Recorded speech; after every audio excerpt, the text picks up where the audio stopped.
Hey, it's Soul with another video, and this one is going to be just me talking, some background footage, and just me sitting down and talking with you folks at home and elsewhere, with a list of things that, if I was in charge of Blizzard, if I was in charge of the world of Warcraft, and I can just decree that, yes, they must do these things, this is a list of things that I would make Blizzard do. This list is personal. I'm speaking for myself. I'm not trying to insist that all of us want these things, even though I might say it every now and then throughout this piece. But these are things that I would just... This is a wish list. There we go. It's a wish list. So I'm going to throw out things like reason and logic and doubt. In fact, I might say things that will contradict with each other, and that's gonna be real special. And that's okay, because I'm sure that you have a big old wish list of your own, and I encourage you share it in a comment below or wherever you like. So let's just get started. I would restore master loot, for guilds at least, because it's pretty annoying as a guild leader when I'm running farm raids with my team, and then that one guy brings cloth, no one else's cloth, which means it's super unlikely that this guy is going to get funneled gear. I mean, maybe he'll get like weapons and rings and a cape or something, but we can't funnel him gear because personal loot just doesn't allow for that, and that kind of sucks. I'm cool with personal loot being a mainstay for pugs. I think it's important that for people who are joining, who's basically a group of strangers, I think that these people should be more worried about killing bosses rather than to have people on the team or the group leader stealing loot from them. And I also get the idea of higher end guilds who run trials, those really high level guilds that will bring people in, they'll have them come in as a trial and they won't get loot. The loot will be distributed amongst the main team and not that person. I get that's kind of scummy, but at the same time, the person who's joining these kinds of runs, they should know exactly what they're getting into. They're not there for loot. They're there to get into the guild. And those are the kinds of social structures that I think is really important to have in the world of Warcraft. The kinds of social structures that are constructed out of the lack of control that Blizzard has. So offering that freedom is, in my opinion, very important. There's a line where Blizzard shouldn't be trying to play the game for us, where we should be able to invent our own social systems like GKP or GDKP, Suicide Kings, any of that stuff. But in this case, Blizzard crossed that line, so guild master loot, bring it back. I would bring player housing. This is a big baby of mine that I've been wanting for a long time, and if I get my chance, I would definitely put this in. I know Blizzard brought us the Garrison, that was their version of player housing, but that was more like a expansion feature that was more like a need to do than a want to do. And you can't deny that with the easy gold missions and the dependence on profession buildings, the herb garden, the ore mine place. I just want traditional housing that gives players the opportunity to dump their extra time and energy into something that just serves themselves, that effectively does nothing. This does remind me of something about the Garrison that I did like a lot. If you recall, the level 3 pets menagerie, I think it was, the pet menagerie, if you level that up, you can make it so that any of your favorite pets will just appear in your Garrison. They'll just walk around. They're not doing anything. They just walk around. And I thought that was really cool because it gave your Garrison that little bit of flavor, that little bit of personality that's unique to you. It's like, my Garrison is full of murlocs and puppies, and that's me. It's not just a Garrison that's designed for gold creation or bag distribution. This is mine. This is my thing. And that little bit of control was cool. So I just want a place that is all about me, not about topping meters or raising my item level, just something that I can create into my own story or my own experience. And then throw in guild halls while we're at it. You're welcome. I would dump the Talon Rows and at least experiment with something similar to the Diablo 3 skill system, which sounds absolutely terrible, but just kind of hear me out. Think of it like this. As a paladin, level 1, you start off with Crusader Strike. Cool, one of your main base abilities, your melee attack. Cool. But as you level up, you learn variations of Crusader Strike. You learn Hammer of the Righteous. You learn Blessed Hammer. or you learn Zeal. You know, any one of these things that's still your basic melee attack, but it's different. And I would love to see a system like that be developed as a long-term, long-tail progression system in the World of Warcraft. I get that taking character progression and upending it, turning it upside down, it's very jarring. It's very disturbing to the nostalgia, to the memory of what WoW once was. It disturbs its identity. But I think we're at this point in the state of the World of Warcraft as it is right now, that I think that it does need something drastic like this in order to usher in a overall positive change. As of right now, it's patch 8.2, and I can transmog my character's mace into a fish, or like a big mug, and I can have him wear an apron, and nothing else except for a pair of shorts. I think we're at a point where I can say, hey, let's lift these restrictions on legendary pieces of gear. And I don't think anyone would mind, because we're definitely at a point where we've crossed a certain threshold where, you know what, I think nothing is sacred. I think we could just kind of go all out and lift a lot more restrictions on the way Transmog works. At the very least, legendary gear. Just as important though, I would love to tell Blizzard, hey, fix this whole thing where people who have a 2-set artifact piece, you know, like a sword and shield, or 2 hammers, or a weapon and an offhand, or something like that, just make it so that I can swap one or the other. Because right now, if you wanted to swap one thing, it's going to swap both. And I don't think that's cool. Like, I fought really hard to get a flail for my paladin. I didn't really fight so hard to get the shield that came with it. I just want to keep the flail, okay? There are 2 things that I would do about flight. And the first one would be to make flight much more accessible, much earlier on. And I'll just use Battle for Azeroth as an example. To unlock Pathfinder Part 1, you have to complete content in Kultiris and Zandalar. When you get that, you still don't fly, you just move around a little bit faster. For Pathfinder Part 2, you completed content in Mechagon and Nazjatar, and once you completed that stuff, then you unlocked everything else. Yeah, the problem I see there is that you have to unlock everything in order, and I don't think that's okay. I think it should be such that they're compartmentalized. You can just unlock one or the other, and you can unlock flight in those areas. Simple as that. Like, imagine a newer player, or someone who's returning to the game. They want to be able to access the new content because that's where all the good stuff is. I don't think that they should be forced to unlock I don't think that they should be forced to play through all the previous content in order to fly around in Mechagon and Nazjatar, which is where they would rather be spending their time anyway. So instead of Pathfinder Part 1 and Part 2, just make it Pathfinder, Kultiris, and Zandalar, and then have Pathfinder, Mechagon, and Nazjatar. Just have it like that, and that'll be great. More important though is what flying means once it is unlocked, because right now, it doesn't mean much. Right now, flying is being used as an achievement for completing content, and I think that is a terribly missed opportunity.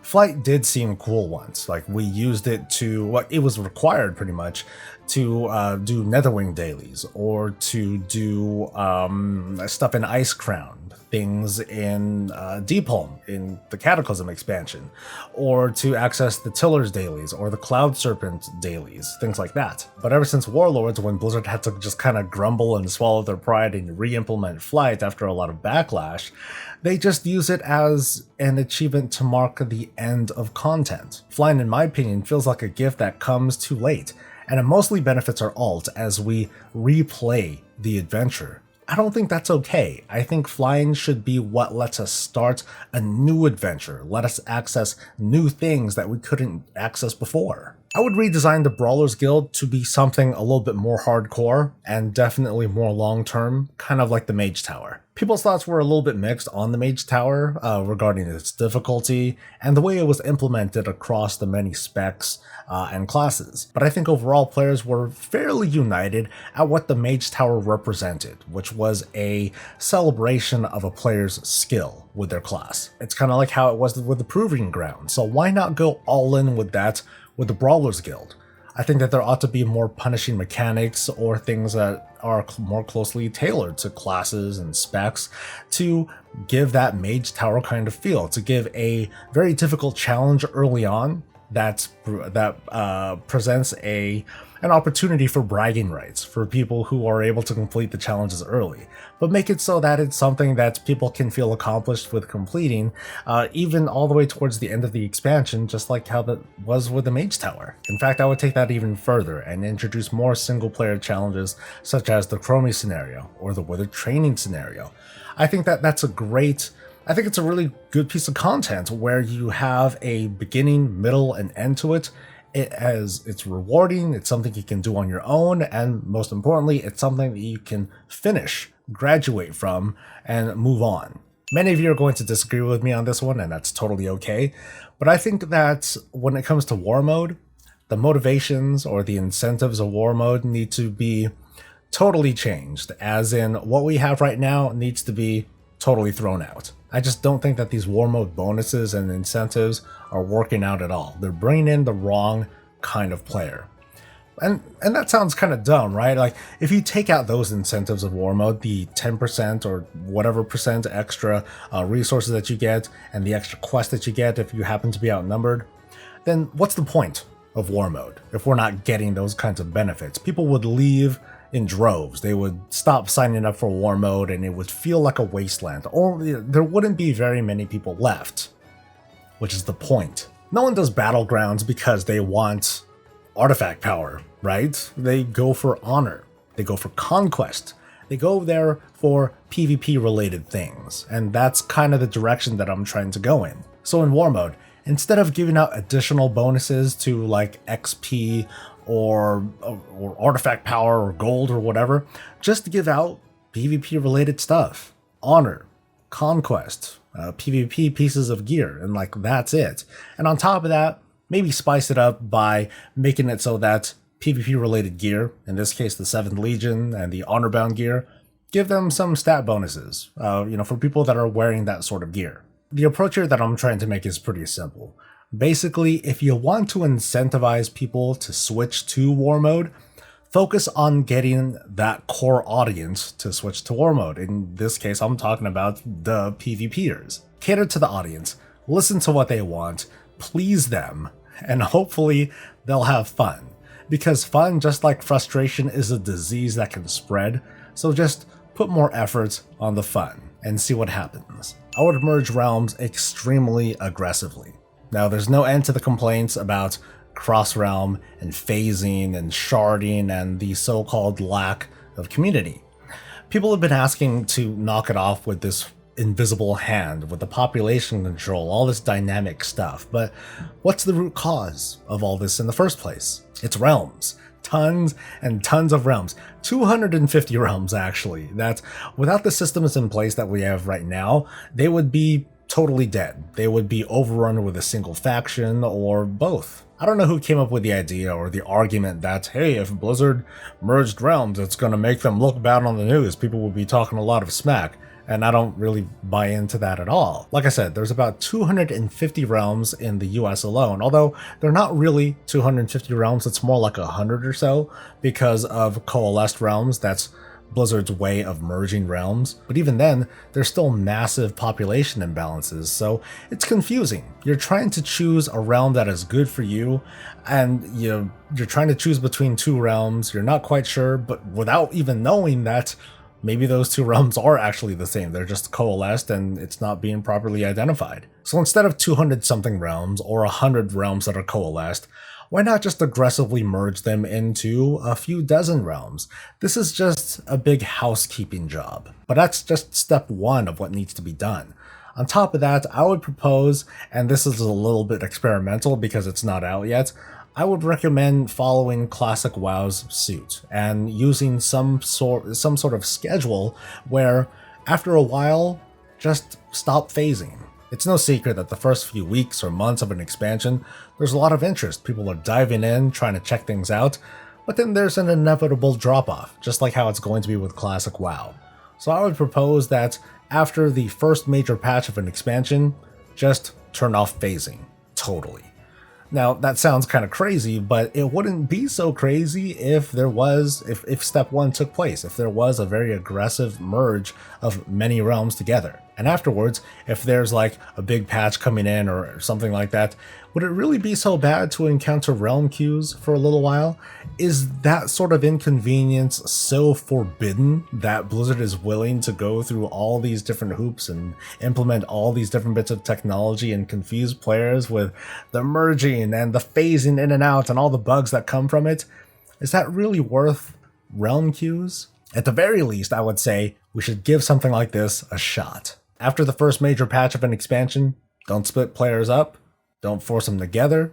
War mode is going to be complicated. To be honest, I'm not even going to address that. Maybe we can talk about implementing battle groups, but then we're just going to be talking all day just about how to implement this thing in war mode. I just want population distribution to go in that sort of direction. Make it cleaner, make it easier to understand, make it so that there isn't something dynamically happening every 5 minutes or so. Just make it happen in the early part of an expansion, and then after that, leave it alone and leave the rest to us. I want to mix up the lore when it comes to our characters, our champions of Azeroth. Now, Blizzard has continuously said that for all the things that our characters have done, with all the bosses and raids that we've cleared, our actions can't be ignored. We're no longer this faceless adventurer. I want to change up the story for our characters and move away from this whole champion thing. I'm tired of being the champion of Azeroth. Now, that said, Blizzard has spoken out on this repeatedly and has said that for all the things that our characters have done, with all the bosses and raids that we've cleared, all of our accomplishments, we as a character, we can't be ignored. You can't ignore the champion of Azeroth walking down the street. And they're right. You can't ignore 15 years of history. The story of Warcraft is written into our characters, whether we like it or not. It doesn't matter if all we care about is PvP and pet battles. We were still the commander of our garrison. We were still the leader of our order hall. We're still holding the heart of Azeroth in our hands and shooting beams of whatever the heck at our enemies. So if I had the opportunity, I wouldn't exactly have us turn heel or have a fall from grace, but just something that knocks us down a peg. So let's pretend, okay? Let's pretend that some event happens and we have to make a choice. It's the culmination of all the choices that we've been making for this entire expansion, and now it comes down to this. And if we've been playing the good guy, if we wanted to call it the good guy, then we get framed for some terrible atrocity. Oh no! And we're blamed for it. On the other hand, if we happen to be the bad guy and play the bad person's part, then yeah, we're the ones who definitely committed this atrocity. And that effectively knocks us down. We might still be viewed as a defender of Azeroth, and like I said, our accomplishments can't be ignored, but maybe after this event happens, maybe we can't be trusted the same way anymore. Maybe people won't look at us the same way. And maybe at some point, Thrall or whoever the heck will tell us, hey, you know what? You're cool, but we don't need you here anymore. You don't need to fight for this Horde or Alliance conflict. You don't need to fight for Azeroth. Just kind of do your own thing. Just lay low, okay? And I guess I'm just tired of being the champion. I'm tired of doing no wrong. Like, remember the whole Crucible of Storms incident, which is a raid that was something of our doing. We caused the Crucible of Storms raid to happen. But in the aftermath, it's all about Xal'atath. It's all about the knife, and the blame is largely lifted away from us, and the focus is put on Sylvanas, who now has the knife.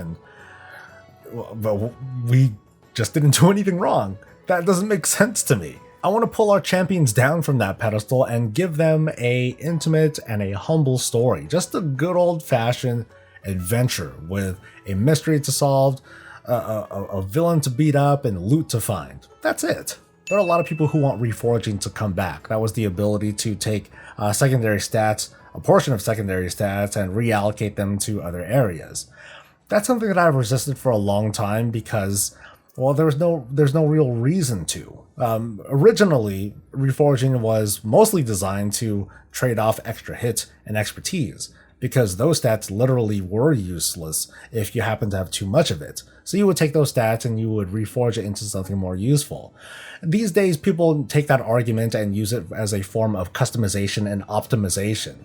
So I believe that critics have distorted what the original intent of Reforging was. With that said though, sure, I'm down for bringing back Reforging, but you'd also want to bring back those extra stats too. Today we live in a World of Warcraft with a ton of gear in our inventory, but with not enough stats in the gear to make them as interesting as they could be. I mean, what do we have? We have crit, mastery, haste, and verse. Like, that's it. We choose the two that are best for us, we avoid the crap out of the others, and that's it.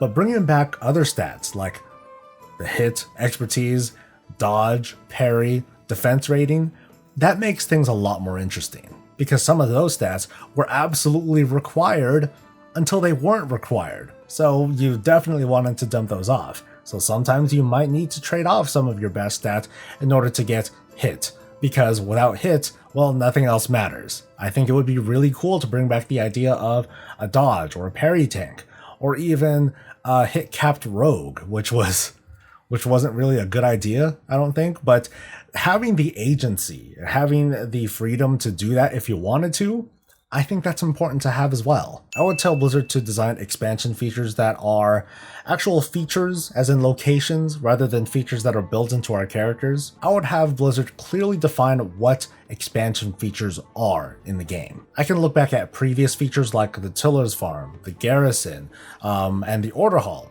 as pretty cool expansion features that we can easily walk away from as soon as the expansion's over because, well, they're stationary. We are almost literally walking away from them. We're no longer going there. The reason for this emphasis is that Blizzard is using the expansion features and they're attaching it to our characters. They're attaching artifact weapons and the traits. They're attaching Azeroth traits. They're attaching essences. And in about a year or so, that's going to go away. And that's not something that we're walking away from. That's something that's being extracted from us. They're taking away our character progression, and that doesn't seem right. As for the infrastructure, as for things that we are going to walk away from, we're walking away from what?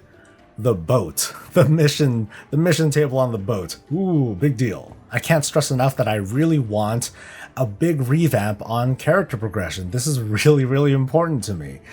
Our characters need to be able to walk away from an expansion with some sort of consolation prize, some legacy. And right now, we're not. I would have Timewalking be a more frequent thing.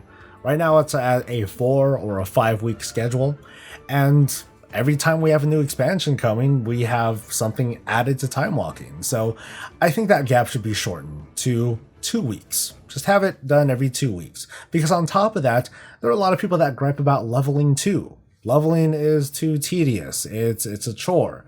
And Timewalking, while personally I don't like Timewalking all that much, I think it's kind of a chore to do, it's a great way to level. So I think having that option available to players every other week is important. I think that's useful. So I say have Timewalking happen every 2 weeks. Let certain things overlap with it, like pet battles or arenas. Non-dungeon things can fall on top of the Timewalking week, and then on the following week it can be dungeon week. Sure, that's fine. I would make it so that profession materials, none of them are soulbound. Some of the coolest things that I can make in the World of Warcraft require me to use materials that I have to get myself. I have to go into that dungeon, I have to go into that raid, I have to use some sort of daily cooldown, and those materials are things that I couldn't just give to other people. In my opinion, it doesn't feel immersive when I'm trying to roleplay as a crafter, because in the World of Warcraft, there are no crafters. Everyone is a champion of Azeroth, and sometimes you just happen to be able to craft things too, but you're a champion of Azeroth first. And I don't like how WoW forces that on our characters. Just like how it is with loot distribution, I think that crafting should be a bit more sandboxy of an element.